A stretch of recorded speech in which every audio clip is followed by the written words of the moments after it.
Welcome to Celluloid Circuits, the podcast where we explore the intersection of technology and cinema, one film at a time. I'm Anthony. In our last episode, we discussed privacy and transparency with the film Anon. Today, we're continuing with those themes as we take a look at the film The Circle, the 2017 film directed by James Ponsoldt and based on the novel by Dave Eggers. Not to be confused with the 2015 movie Circle, which I had not heard of until watching this film, but it seems like an interesting premise. Anyway, this movie paints a dystopian vision of tech culture, social media, and the pursuit of transparency at all costs. But let's get real. How far off is this from where we are today? Are we already living in a world where privacy is a relic of the past? Let's go, circlers. Oh my god, that hurt. And after working for a corporate tech giant with its own corporate Kool-Aid, it just never becomes okay. Just ask the People Temple movement. Alright, you know what? Dark humor aside, let's get going. As always, be wary of spoilers ahead. The main protagonist of the film is May Holland, played by Emma Watson, who lands a seemingly dream job at a tech behemoth called The Circle, which has a circular campus like the new Apple HQ, and of course, it's located on the West Coast. It's a sleek, all-powerful company that feels like a blend of Google, Meta, and Apple, offering users an interconnected digital existence. It really is what Apple wishes it could be. Hardware creator, search engine, and social media platform. At first, it seems utopian, everything in one seamless ecosystem.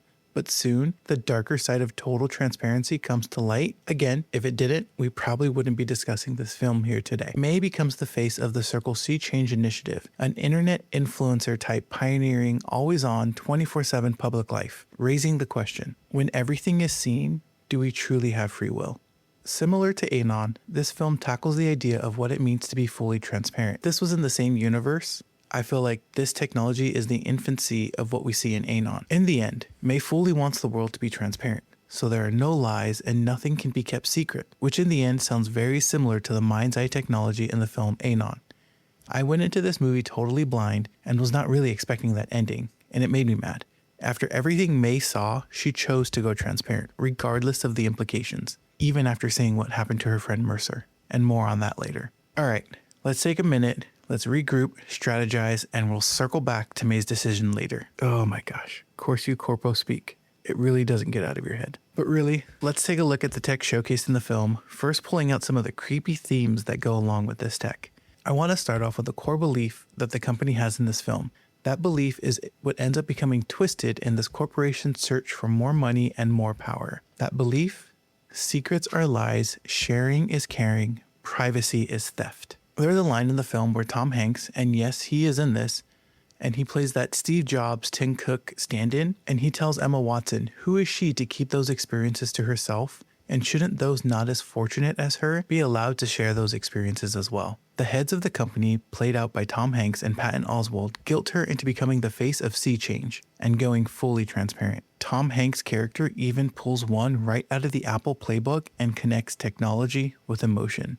Talking about his son with cerebral palsy that is confined to a wheelchair and not being able to experience most things in life, and that his son uses recorded videos to experience those things, calling people who share those experiences generous, with the altruistic response being knowledge is a basic human right, which I agree. I totally agree. The next line is access to all available human experiences is a human right. Sure, if done properly and it doesn't invade someone's privacy. Paying someone to capture a point of view of some experience they had? Cool. Someone just wants to upload that on a site like YouTube for others to see? Cool. But forcing people to be transparent for others? That's not cool.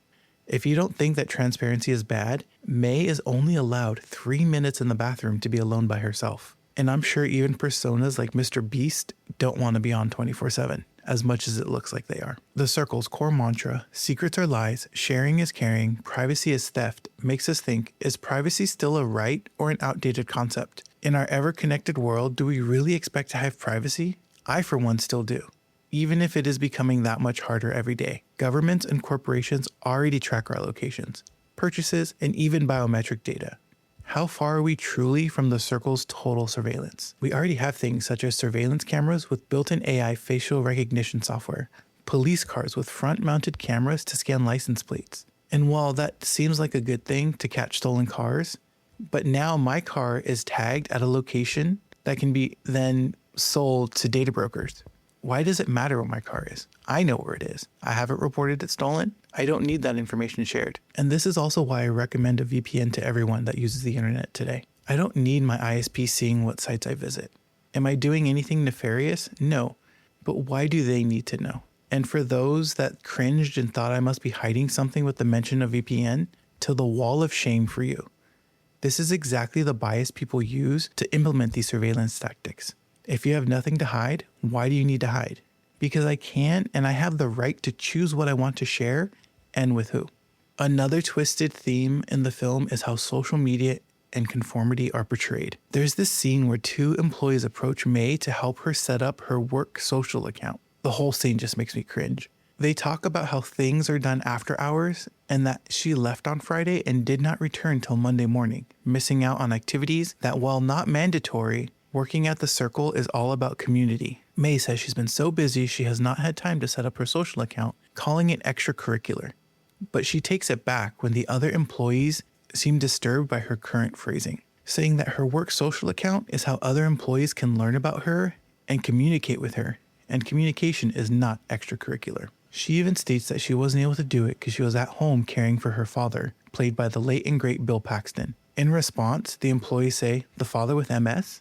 You know we have so many MS support groups. After all, sharing is caring and privacy is theft." The work social account, as well as May going fully transparent, is used in the film to critique the pressure to be constantly visible and engaged, and what that does to one's individuality. We see similar trends today with algorithm-driven platforms that reward constant sharing and penalize disengagement. Ever wonder why all the YouTube videos look the same? The algorithm rewards what works, so others disregard their creative input and make what works, as that is what's needed if one wishes to stay relevant, but most importantly, get paid for their creative work.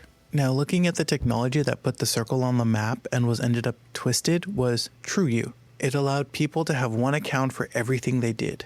Most importantly, it was verified. You could have one account for all the different services you use. As May puts it, before TruYou, you needed a different card to run all your different errands. Think single sign-on identity provider, but everywhere. That's really not far off from today, as websites already have you sign on with Google, Facebook, Microsoft, whatever it may be. For TruYou, you need to verify your social security number, date of birth, as well as other private identifying information with this specific identity provider, TruYou. Now imagine that one account is able to be used on any site. The infrastructure and coding needed for this would be extraordinary, hence placing the company on the map. But this removes any chance of being anonymous on the web. No more random throwaway email accounts that you use to sign up for sites when you know you'll get a random newsletter spam, and we all do it. And then what about things like Proton Mail? What if I want to report something privately for fear of backlash or reprisal? Well, you can kiss that goodbye, as your name would be tied to everything. Sure, identity theft would hopefully be lower, as there would not be multiple accounts that you could potentially be hacked, having to change password, remember like 12 different passwords. In terms of convenience, this is the epitome of convenience versus privacy. But really, what rights, free will, or privacy are we giving away for this specific convenience? This specific software is so ingrained in this world that the company is thinking of using it to automatically enroll people to vote, since the information that one needs to register to vote is already included in their Circle account. Companies like Google and Meta are already attempting to centralize user experiences. Are we headed toward a TruYou-like singular identity system? Even the creator of TruYou hates what has become of his work. When May tells him that he should be proud? Proud of what? The disregard for privacy? The use of personal data for the accumulation of wealth and control? He understands the issues at stake here, and he hates the monster that his idea had become. This character is played by John Boyega, which I have no idea what this film is with hiring English actors to play Americans, but whatever. All right, let's kind of take a step back from the themes and let's take a look at the tech in the film and break down how it would work if implemented today. And we're going to start off with the SeeChange cameras.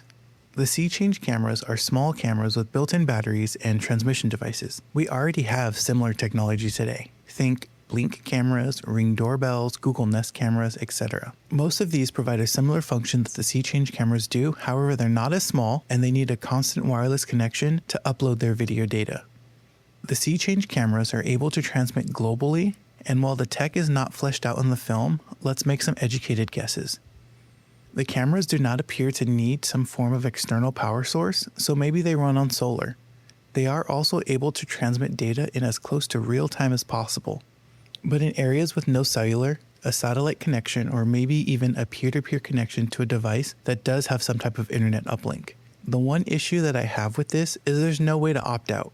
Your image is recorded anywhere these cameras are placed by any individual. The second privacy issue is that they're so easy to hide. Tom Hanks' character sells this by saying that they will provide transparency and accountability on a scale never seen before. One of the other pieces of tech in the film is SoulSearch, a crowdsourced tracking system that finds anyone within minutes. This echoes real-world AI-powered facial recognition and open-source intelligence tracking used today. This scene in the movie is eerie. They first use it to find a criminal on the run, but even then, the people hound these individuals. It is almost like the Amber Alerts we get on our phone, but taken to another level, as the people are so rabid as a fan base. The second individual that they hunt down, and yes, I use that term explicitly, hunt down, is Mercer, May's childhood friend. The mob eventually runs him off a bridge a la paparazzi style. I mean, how would this tech work?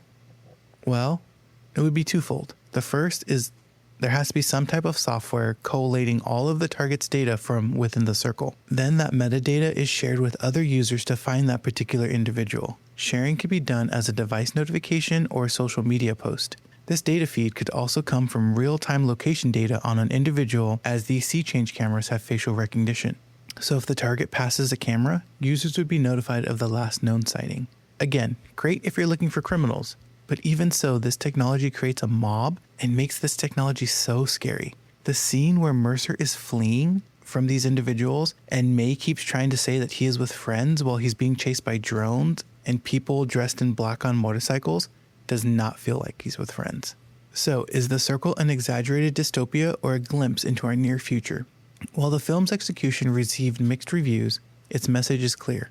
Unchecked corporate power, mass surveillance, and social conformity threaten the very idea of free will. As tech companies push deeper into our personal lives, The Circle serves as both a cautionary tale and a wake-up call. That's a wrap for this episode of Celluloid Circuits. What do you think? Are we already living in The Circle's world? Let me know your thoughts. If you enjoyed this episode, be sure to subscribe and leave a review. Join us on our next episode where we take a look at a film that's a little bit more fun and a little bit more campy, Sneakers. And remember, the future is only a reel away.